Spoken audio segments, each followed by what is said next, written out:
And it is just such a delight to be here this evening with my dear friend, Cantor Rafii, Cantor Jacqueline Rafii, who is the cantor at Shomrei Torah. And Jackie and I have been friends for 5 years. So in addition to being colleagues, I am just so lucky to call her a friend of mine. She is incredibly talented with a heart of gold, and a beautiful voice, and also scholarship to back it up. Today, we're going to be talking in particular about her own personal background and how that informs her cantorate. But Jackie, I wanted to give you an opportunity to just share a little bit about yourself and introduce yourself as we begin today. Thank you so much, Cantor Spencer-Shapiro. It's so nice to be here with you. I'm really the one who feels so honored and delighted to have known you for 5 years. The Cantor is so humble. 5 years ago, she met with me. I'm sure you remember. I came to your office. We met a few times, and I was kind of starting out in this role in a much more serious way in a cantorial capacity as a cantorial soloist 5 years ago at Shomrei Torah, and Cantor Spencer-Shapiro, introduced me to so much music and gave me lots of really wonderful tips. I still have the notebook, tips, guidance, mentorship that I really cherished and still cherish. So it's really an honor to call you a colleague and a friend. Thank you for that. That was not the introduction I was I know, but I knew you would never say it because you're too humble, but I really wanted to acknowledge that. Thank you. I've so enjoyed meeting with you those times and keeping in touch since.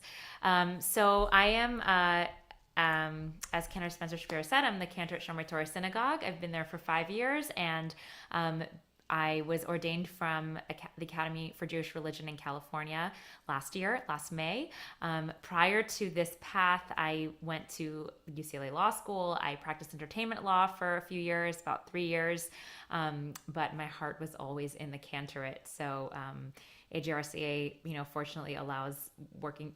The schedule is such that you can be a working professional and go to school, and so I did that. And meanwhile, while going to school, I was the cantorial soloist at Shomrei Torah Synagogue, then cantor at Shomrei Torah Synagogue, and that's just a little brief background. I was born and raised in Los Angeles. I'm a first-generation American, daughter of Iranian Jews, and it's so funny. Like, I myself am Persian, but I never know how to say that word. Iranian. I don't know how to say it. We say Iranian, and that has informed a lot of that informed a research project that I'm sure I'll talk about with you, and informed my upbringing and my connection to Judaism, as has my growing up in an American, predominantly Ashkenazic culture. It's very much blended. So that's a little bit of background. Thank you. Thank you so much. That's a great introduction to my first question for you, which is, can you share with us a little bit about how your own cultural background has informed the way that your cantorate expresses itself? Oh, we have a little polka dot saying hello. Hello. We also, yes, the joys of being at home. You also might hear a crying baby in the background. That's my baby crying in the background. So, okay. But she's fine. Don't worry. Okay. My cultural, the way that my background has influenced the cantorate most predominantly is actually kind of in a reverse way, which is that I grew up, in among Persian family and friends, in my home life, but in religious, my parents took a kind of a revolutionary step and put my brother and me in an Ashkenazic Reform synagogue, which happens to be Wilshire Boulevard Temple. I did grow up at Wilshire Boulevard Temple, and we were told by some of the rabbis there that we were the first Persian family to ever join. Oh, because wow. we joined in like 1990. So well, you were trendsetters, because we have so many Persian families now as members of our community, and as with all of our members, we treasure those families. That's awesome. That's so awesome. I mean, it was so different there. I didn't have there was not a single other, Persian family at the time. And so, the music, as in most American synagogues, right? Unless they're specifically Sephardic or Persian synagogues, it was Ashkenazic American music. But that also, so that was the Jewish music that I grew up with. Really, we didn't go to like a Persian synagogues, and I'm so grateful for that, because Persian synagogues now still, they don't have female clergy. But at Worship of Our Temple, I saw female clergy. I was inspired by female clergy, and I was also encouraged by Cantor Gurney, who's also one of my dear mentors, to pursue the cantor. That's where the idea came in the first place. So that was how, my cultural background didn't really play a role. Quite the opposite. However, as I got older and really became more connected to my heritage and started to feel, especially, in Cantorial school, the music that's taught is Ashkenazi. The New South that's taught is Ashkenazi. So because women traditionally in non-Ashkenazic cultures are not given these leadership roles, there also isn't that much formal education provided to women to learn this kind of music. But I was very fortunate. Now here's where the culture comes in. Very fortunate to have a time capsule of my grandfather of blessed memory, Yehuda Rafii, his voice recorded on cassette tapes. And so with my dad together, reconstructing the melodies and kind of learning them with my dad, that inspired my thesis project. And then I went on a whole journey and started finding Persian Jewish prayer melodies, and I notated them because they have not been notated. It's an oral tradition. Notated them, which is, it's in itself, we can talk about it. It's an imperfect process, but it's something. Discovered also that my mom's father knew, how to daven, which is an Ashkenazi term, but knew how to daven, but we don't have tapes of his voice. So now a lot of my cantor is informed by the discovery and dissemination of these melodies and integration into our global Jewish repertoire. So wonderful. So one of the things that we're trying to do through these Zimrah Talks and through the Zimrah Shabbat is that we focus on a different part of the world every month, and really try to explore that the Jewish culture that exists, or unfortunately in some cases existed in that part of the world. And luckily, as we Jews are so expert at doing, when we've had to leave places, we've brought that culture with us intact. And then of course it's evolved as we bring it along with us. So I'm so glad that you're here to help us today, because, you're just like a living, breathing, singing, beautiful example of exactly what we're trying to make sure that people know exist within our heritage. And I really firmly and strongly believe that all of these beautiful cultural heritages that exist in diaspora or in Israel itself, they all belong to all of us. And that we should uplift all of them and honor all of them. So I'm so happy that you're here to help us do that today. And so I want to say a special thank you to your grandfather too for Thank you so much. May his memory be a blessing, for leaving us that heritage, and so that you could explore it, adapt it, and build upon it, and bring it to us. Thank you so much. Yeah, no, thank you. So before we went live, you were telling me a little bit about your thesis. Mm-hmm. Can you go a little more into detail about what did that work look like for you? Was it just through your grandfather's melodies, or did you use other sources? And then I really would love if you could help us, and I know this is going to be hard because this, you could talk theory to me, but if you could explain in a way that will, in layman's terms, what the difficulties are with transcribing this kind of music. And even the Ashkenazi Chazanut is like impossible to transcribe. It really is an oral tradition, and the transcription is there kind of as to guide us and help us. So exactly. Yes, there's more similarities actually as I explain it than we might expect. So, so the title of my thesis, I'll just read you the title because it's "Music of an Ancient Jewish Family: Recovering, Preserving, and Disseminating the Prayer Music of Persian Jews."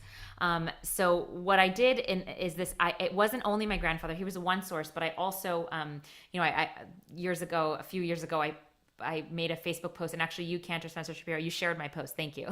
To see if people would share these melodies with me. And I did find a number of individuals who either grew up in Iran or had relatives from Iran, parents, grandparents, who taught them a melody. And they shared these melodies with me. I recorded it on, a recording device, a phone or whatever, listened to it over and over and notated them. So that was the creative part that was the preservation part. And then much of the rest of my thesis went into a lot of theory about music. I compared Persian musical modes with Ashkenazic and Sephardic musical modes, which are really Arabic, makamot, Arabic musical modes. I compared them and found a lot of similarities, and I'll explain those in a moment. And then I also gave a background on the history of Persian Jews and Persian Jewish music in general, and Persian music in general. So it was just kind of like an overview of all of that. And it was real. So here are some of the challenges of notating this kind of music that's from an oral tradition, as you said, Cantor Spencer-Shapiro.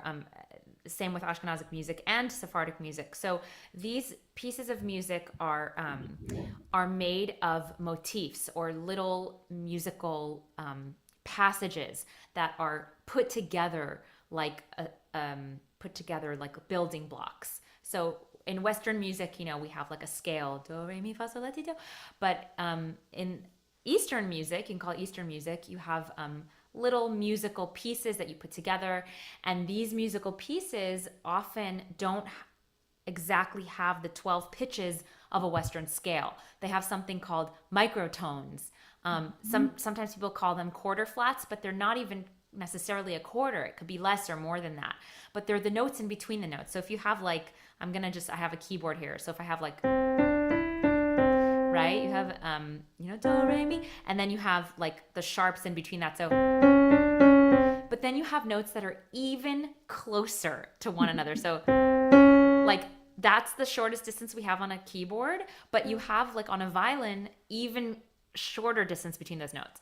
So that this is not layman's terms. I hope. No, I think you're real. I love that you have the keyboard there to help us understand. Yeah. Okay. And also thinking about the physical distance, because there is physical distance and space between those notes. And when they get closer together, we can hear it. And for us with our Western ears, sometimes it sounds like it's just not in tune, right? Because we're not attuned to those microtones. We got to open our minds a little bit. Yeah, it's definitely an adjustment. I heard it, I've heard it in Persian music growing up, and I had attended here and there services of Persian music, and so it was familiar to my ear. And also I've heard the violin. It's familiar to our ear with violin, but notating it is very difficult because we use a Western system of notation. Here's an example of one of these pieces that I notated. We use a Western system of notation, and a backwards flat can be a microtone, but how would you play that? And then another challenge is, how do you add chords or harmonies to microtones? And then another challenge is, when you have an oral tradition, every person who sings a melody, first of all, each time they sing it, it's going to be different. Mm-hmm. And each person they pass it down to is going to sing it a little bit differently. Mm-hmm. Once you notate something, you fix it, you fossilize it. So are you kind of killing the improvisational nature of it? On the one hand, that's the con, but the pro is that you're preserving it for future generations. Yeah. These are so interesting. My husband is in ethnomusicology, and he does a lot of his research on, oral transmission of music, and actually does a lot with Irish music. Wow. And I mean, it's just crazy because if I could pick something as different, like in our head about what would, but the modes of transmission are similar. And one of the things that I was thinking about as you were talking is when he talks to people who are the carriers of these melodies and they share them with him, they always say, "This is the name of this tune. And I learned it from my teacher so and so, who learned it from their teacher so and so, who learned it from," and there's a whole lineage that goes along with it. And I think that those things are present in a lot of, I know for me, I always think about my teachers and often share that when I share the music that I've learned from the oral tradition. And so I'm wondering if that was present for you as well when you reached outside of your family. Yes, totally was present. There's one of the pieces in my that's so fascinating what you shared. One of the pieces that I notated was Ki Eshmera Shabbat, which the individual Drew Leach, she learned it from her father, who learned it from his father, and then Sur Mishalo Achalnu, also another Persian melody that I learned from Mrs. Parvaneh Saraf in New York, who learned it from her father. So there was definitely this chain of transmission. And the melodies, this melody in particular, we actually don't know the origin. It's so interesting. We know that my grandfather sang it, but when I interviewed my dad and all his siblings, they say, well, it's from Hamadan, which is the city where my grandfather was from. But we don't know. Did he learn it from the synagogue? Did he learn it from his father? Did he learn it from, a friend? So sometimes you also lose the exact lineage. Absolutely. Thanks. It's so fascinating, these oral traditions. And then there's the positives of the technology, and even the transcription is a technology, right? Yes. And then we have this, what we're doing right here as a technology and sharing, which is beautiful technology because we get so much more than just the notes on the page. There's a person behind there, there's the inflection and the voice, and all of that gets to be transmitted. So some of the blessings that we have living in the age that we live in. So I'm curious, you talked about how within the synagogue life, within Persian culture, that women generally are not taking leadership roles. And so did that come up at all as you were doing your research? How did that play out for you? Oh, it's such a good question. Yes, yes, it came up. I'm really happy to report that the Persian Jewish community in Los Angeles, in my experience, 99.99% of people have been so supportive of my project, including Rabbi David Shofet of Nesach Synagogue, which is an Orthodox synagogue. I interviewed him for my thesis. Just such a wonderful, supportive person, and supportive of this preservation project. And I would say 99.9%. But I did have one funny experience. I shared it very vaguely in my thesis, and I will just share it vaguely now to say that there was an individual, a Persian male Orthodox young person who was also embarking on a preservation project, and whose father was a cantor in Iran. And so a friend of mine connected me to him, and I was so excited, via email. I said, I would love to talk to you. Maybe we could kind of join forces. And I'm notating this music. And his response was, wow, that's really great what you're doing. But, unfortunately, my project is for the whole Persian community. And because, women's voices are not heard by many in the community, I won't be able to work with you. Sorry. And that it was, I understood that this is just a different mindset. And there is a contingency of very Orthodox Judaism that is not allowed to listen to a woman's voice. It's, considered nakedness. It's considered nakedness. And that has been actually something that's kind of been painful for me, because though my parents and my extended family and most of my community have been the utmost, most supportive. There have been people in the larger Persian Jewish community who are part of more Orthodox synagogues who have, as I was growing up, when I talked about wanting to be a cantor, I mean, ridiculed me. They called it like inappropriate on the one hand, cute on the other hand. Tried to relegate me into like, well, I don't know if you should do that. Maybe you could just teach kids to sing, but like, don't get on the pulpit. That's not appropriate. You'll never get married. By the way, I am married and I have a kid. He happens to be Ashkenazi, but like, I don't think, but what I'm saying is that really was like drilled into the mind. Like you won't have a good life if you try to do this thing that's a little bit out of the mold. That was quite painful for me. And I will say that though, I did not only experience that from the Persian Orthodox community. There were people obviously in the Ashkenazi Orthodox community who still would not approve of my life path. So that's the long answer. Well, absolutely. That is, yeah. Thank you for pointing that out, because I think that's a very, very important. And thank you for sharing the difficult pieces of that.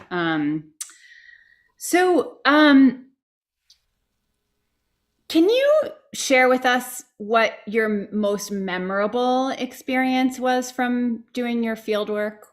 Anything that stands out for you? It was, I would say definitely the moments, sitting with my dad at a piano, playing my grandfather's voice over and over and picking out the notes on the piano, and hearing my dad say like, I know he's saying it like this in the tape, but the tape was a little distorted because it's from 1970. So he was like, my dad said, what, I remember it being a little different. I think it was like this. I think it was like this. So like those moments, bringing his memory to life and, I talked to my parents a lot during the thesis. Also, I wrote a few pieces of music for the thesis that have Persian stylistic elements. And one of them has some Farsi, some Persian in it. And so like my mom translated Mi Chamocha, that experience of like connecting with my parents and their heritage so deeply and bringing that part to life, that's like seared in my mind. It feels really special. Yeah. What you're doing, because you're also you're opening a door, right? Into your culture of origin for people who might not have had access. And that is a very powerful act.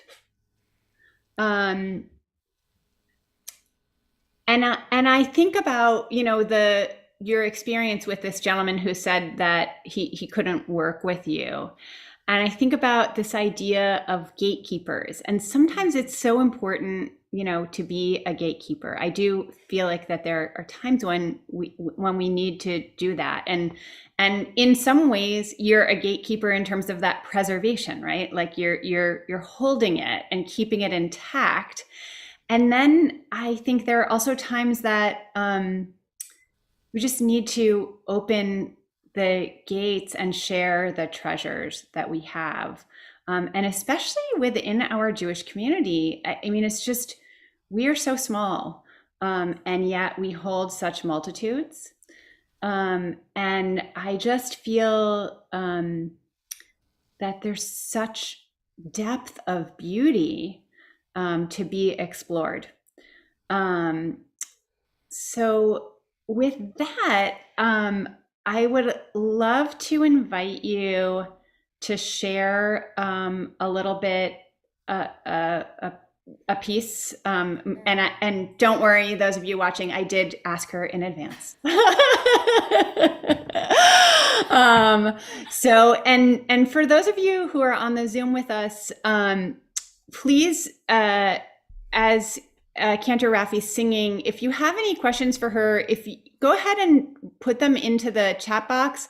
Then if there are some overlapping questions, I can share them with her, and kind of curate them a little bit. But I'll invite anyone who has a question to go ahead and share that in the chat box as we're listening to this beautiful example. And please share a little bit about the piece before you. Yes. All right. So here is, so we are in the wonderful holiday of Passover, of Pesach. Yeah, Chag Sameach. Chag Sameach. Chag Sameach. And I was talking about the tape of my grandfather. So my grandfather would always lead the Pesach Seder.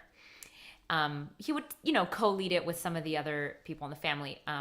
But he was one of the main officiants of the Seder. And fortunately, his voice has been recorded at least 2 of these Seders. And he, one of the things that he sang, that he was known for singing, was part of Hallel, the beginning of Hallel, Psalms 113 and 114, which are traditionally sung at the Seder.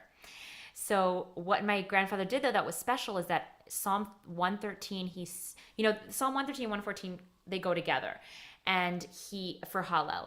So he sang the first line in Hebrew, and then he translated the whole rest of those Psalms into Farsi. And his translation is so beautiful. And, it's definitely original to him because the Haggadah that they had was just Hebrew. So he kind of came up with this beautiful translation. But what I did, because, I notated the melody, and then I actually put it to the Hebrew. I didn't put it to the Farsi because, for Jewish communities around the world, I figured they'd want to have this in the Hebrew. My grandfather's brother sang it in the Hebrew, and it sounds very much like what I've notated. So though the source material I was working from was Farsi, I kind of adjusted the melody. So what I'll do first is I will play a snippet of his voice. You'll hear Hebrew and then a little bit of Farsi, and then I will play for you, the version that I've notated. Again, it's imperfect. It's not going to sound exactly like he's saying it. I've mostly eliminated the microtones, and I've added some chords. And by the way, I heard another version that, my dad has shared with me multiple versions of these tapes now, and the other version's a little different. So it might be a work in progress. I might need to update this recording, but this is where it is so far. So here's my grandfather singing. Hallelujah, Hallelujah, Abde Adonai, Hallelujah, Teshem Adonai.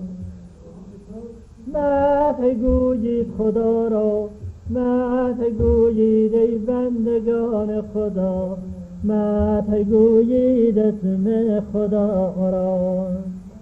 باشد اسم خداوند تبرک از حال تا ابدالزر، از مشرق آفتاب تا مغرب او مدح وارد اسم خدا.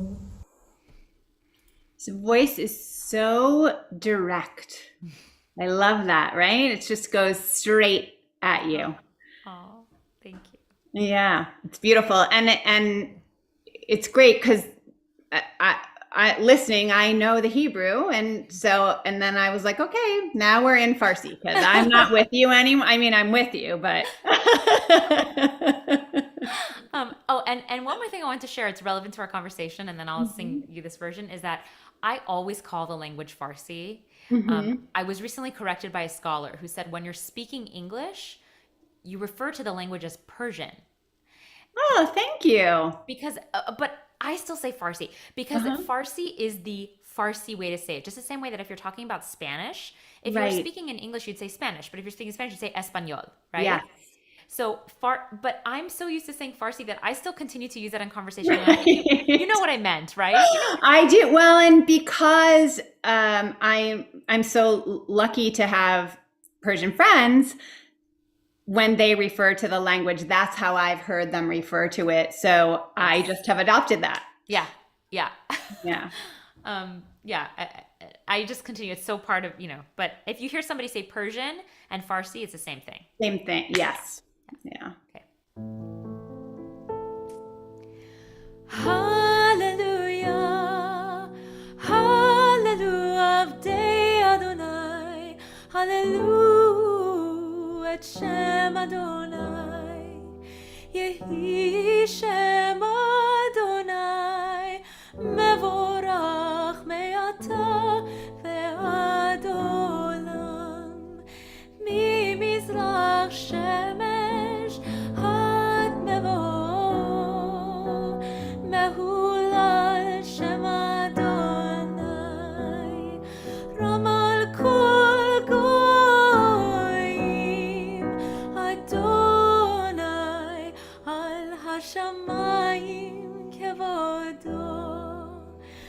מי כאדוני אלוהינו המגביהי לשבת, המשפילי לראות בשמיים ובארץ.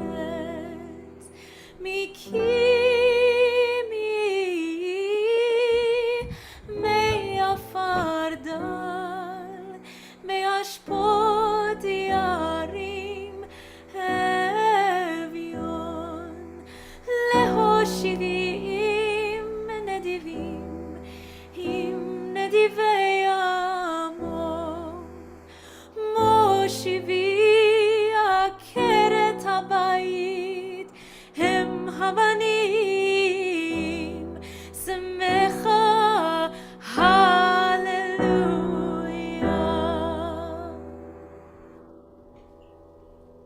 Wow. Just stunningly beautiful. Thank you. Thank you. Thank you. What a treasure. Thank you so much. So, Erica says, beautiful. So much. So special to share his melody and to have you here. So thank you. Yeah. So it felt to me like you went into time signature for a little while there. Yeah. Yeah. Yes. So, and did you feel like that was present in the original? I didn't listen to it enough or did you feel like you wanted to, that was your contribution? That is such a great question. Spoken like a true musician that you are, the true wonderful musician that you are. Yeah, again, it was difficult for me to notate in free form. I think there's a way to notate without a time signature, but I'm so used to Western music, and I didn't even now singing, I didn't exactly follow the time signature that I've notated. But yeah, I feel like I wanted to add a rhythm. So mi mizrach shemesh had yavo. Like I loved to that, but the way my grandfather sang it was like, mi mizrach shemesh had yavo. It didn't have that time signature. So yeah. I did add that, and I again, it's like that push and pull, that line of wanting to be as authentic as possible, but also wanting to, make it more accessible. You know what, though? It's so interesting, this idea of authenticity, right? I mean, you are real. And your Judaism and your musicality and your cantorial gift is real. It's authentic. It exists. And look, there was this book written called the Jew and the Lotus. Many people on the Zoom may have read it, right? And it's this whole idea of like, what has preserved the Jewish community and what has allowed us to keep our folkways and our traditions and our customs intact. Well, in fact, the thing that has allowed us to do that is our ability to adapt and to grow and to change. Even what we did when the temple was destroyed. Yes. So this idea of what is authentic, it's such a great question. And I think it's so important to keep asking it. And then also to take ownership for what we're doing as an authentic expression of our Judaism, and what you're doing, as far as I'm concerned, not that I have any yichus to say this, but gets my stamp of approval. Oh, thank you. You said it so beautifully, and my thesis advisor, Cantor Jonathan Friedman, who helped me so much with this project, he actually, one of his points a lot in his academic writing is that change actually allows tradition to survive. as you said it. If tradition was static, it would just die. And, our traditions would die if they weren't adapting, if they didn't adapt. And tradition is constantly evolving anyway. What we say is tradition, traditional melodies. What does that even mean? That's right. Right. I remember one time someone kept asking me to sing the traditional Shalom Rav, and I was like, I don't know which one you mean. And so I just kept singing. I was like, this one, this one, this one. And I kept singing. And finally I sang this melody by Cantor Jeff Klepper, and they were like, that's the traditional one. So I called my friend Jeff, who wrote the melody. He's alive and well. It didn't come from Sinai, and said, you're traditional now. And it's also interesting you say that, because that for me has also been sometimes a source of a little bit of like, I don't want to say discomfort, but a little bit of like othering, not in a negative way, but a lot of people say this tune is me Sinai. It's from Sinai. This is from Sinai. And then I say, well, not for me though. Like not for my culture of Judaism. Like this was, from maybe 1700s Europe, Eastern Europe. And this is, 1900s Iran is my me Sinai. So I think it's great to be like, again, you said it so beautifully. We're all so enriched by learning about each other's cultures and traditions and recognizing that it's all me Sinai. We were all at Sinai, and it's all, it's all there. Ooh, I like that one. Yeah. That's why it all belongs to us. Yes. Okay, so I don't want to neglect, we have some wonderful questions here in the chat, so I don't want to neglect that. So Lori Kelson asks about cantorial concerts with other women cantors, and I know that you did a very special concert with our own amazingly talented and wonderful and fabulous Cantor Lisa Peacock. Yes. So why don't you tell us a little bit about that concert in particular, and then any other concerts that were special, or any that you have coming up. Excellent. Yes, of course. So Cantor Peacock is one of my dearest, closest friends in the world. And we call each other Cantorial Soul Sisters. So she's been a part of basically like every Cantorial concert that, I've planned or been a part of it. So there were two concerts, 2019 Songstruck at Shomrei Torah, where Cantor Peacock and also Cantor Fried. I know we were talking. The question was about female cantors, but there was also Cantor Stephanie Kupfer, and Cantor Peacock, Cantor Kupfer, and myself. We are all graduates of AGRCA, so that was also a great bond. There was also Cantor Feldman and Cantor Friedman that were part of that concert. And then in 2020, it was the 2020 version of Songstruck. Again, it was a cantorial concert of all kinds of music, Broadway, movie music, a little bit of Jewish music, and definitely there are definitely cantorial concerts in the works as well coming up, which you'll hear about. But for sure, that is a part of my cantorate that I love, and so enjoy producing those concerts. So yes. Wonderful. Well, keep us posted. Will do. So Jan is asking, Jan wasn't here at the very beginning. Can you just share a little bit about your grandfather's role in community? Jan was asking if your grandfather was a cantor, and then also says it was such a treat to see you as they watched you grow up at Wilshire, and your singing with Cantor Gurney was the highlight of the High Holy Day service. Oh, thank you, Jan. Oh my gosh. That really warms my heart. Thank you so much. So my grandfather was not a cantor. The men in my grandfather's generation, many of them were just very well versed in liturgy and in Torah. So like I said, my father's father and my mother's father both could chant Torah fluently and could recite liturgy fluently. And this was, my dad says that it was part of a campaign of re-energizing the youth in Iran to learn about Judaism, because around that time there were, there were some movements away from Judaism, and there were some efforts to convert young Jews out of Judaism to other traditions. So again, there was this like movement among young Persian Jewish men to to educate them and train them.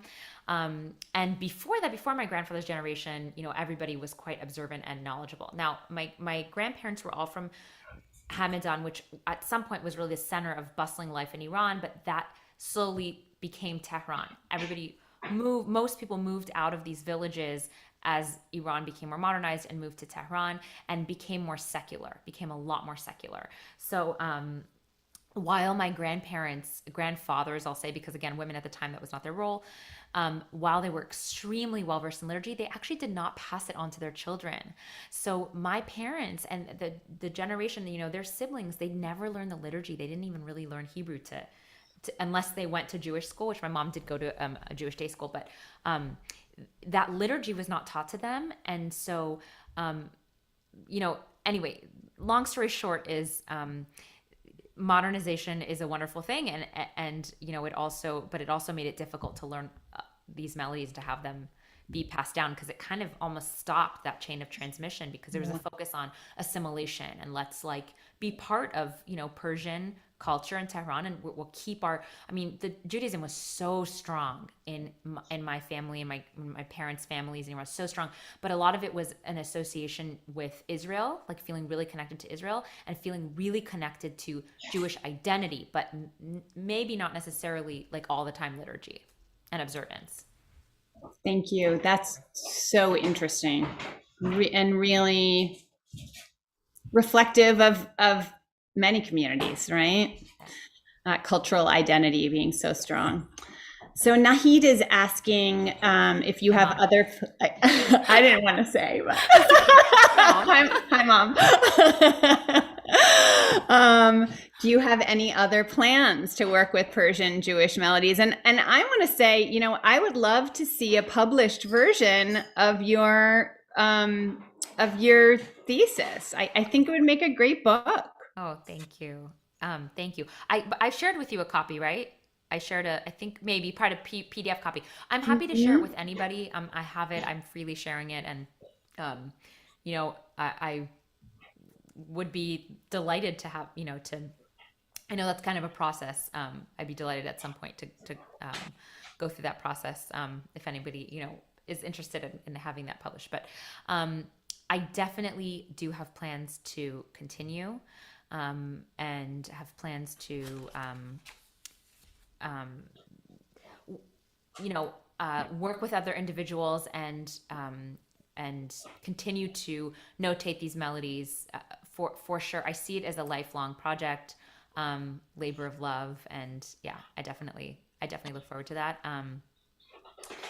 Yeah, I do. Yes. Well, it's. As I said earlier, I can't thank you enough. It's a gift. Certainly, I see it as a gift to me, to the Jewish people. We are enriched by what you bring to us, and I think especially through this work that you're doing to share these melodies with the broader community. So I just want to thank you so much for joining us. I hope that one day we can invite you to join us for a Zimrah Shabbat, and you can share some of these melodies with us from the Bima, and then I'll have the chance to sing with you myself, which I would look forward to. So I would too. And actually, the person who asked about Cantorial concerts, I would love for us to collaborate and do something together. And I want to, yes, and I want to thank you. I want to thank you for your, just your wonderful acknowledgement and appreciation of different cultures, and bringing it to awareness, sharing it with your community, and just having having such vision and such appreciation for other cultures. It really means a lot, and I think it really it really brings a lot to Jewish communities as a whole. So I want to thank you, and I'm so honored that you invited me to be here. Jackie, it is such a pleasure. Thank you so much. We wish you all the best in all your future endeavors. And we know you'll be back to share as a child of Wilshire Boulevard Temple. You'll be back to share your gifts with us again in many forms. So we'll look forward to that. Aviva is asking, she missed the beginning and she wants to know if it was recorded. Aviva, yes, it was recorded. You can also find us on the Wilshire Boulevard Temple Facebook page. It might take a second to load once we say goodbye, but then it'll pop back up there.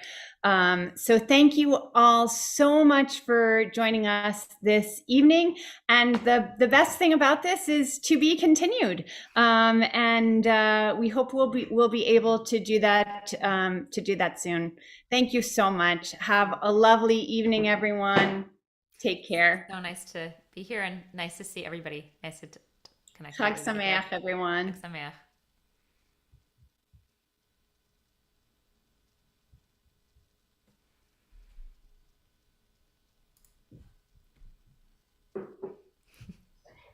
I think we're still live streaming. Should I just log off? Yeah, we're going to say goodbye, okay. and I will catch you soon. Sounds okay, good. Take care.